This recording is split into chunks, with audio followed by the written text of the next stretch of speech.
Cuman mungkin tanyang lo. Pakan teman manusia uranyo hanale malem. Menurut luntuan mi manusia uranyo kakurung iman. Pakan teman manusia uranyo hanale iman. Mungkin gara-gara hana ilmu. Pakan hana ilmu gara-gara hana but.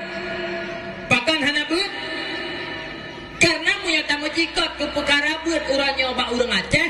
Le yang menggambar lang ulai urang Aceh punya tajak but hana peng, hana gaji, hana masa depan. Tapi mereka tajak tekulana. Nyo ibu-ibu apa-apa duk betengah ham langgih malam nyo tak pegah abang urang.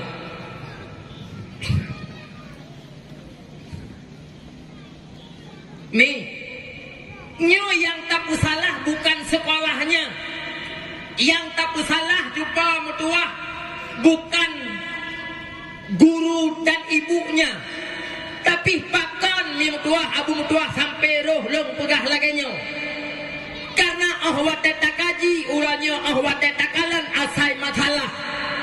Le urung si uranyo yang hana dijadikan keseimbangan dalam mendidik anaknya dunia dan akhirat.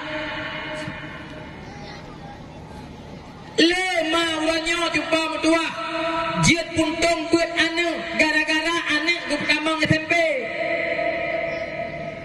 Nah ya uranyo yang gukoh buat anak gara-gara anak ke pertama SMA.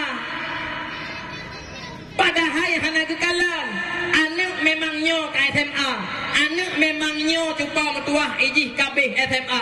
Kadang-kadang mi mertua beklet kayak pegah fardu'in. Quran kadang-kadang hana je dibaca. Hai,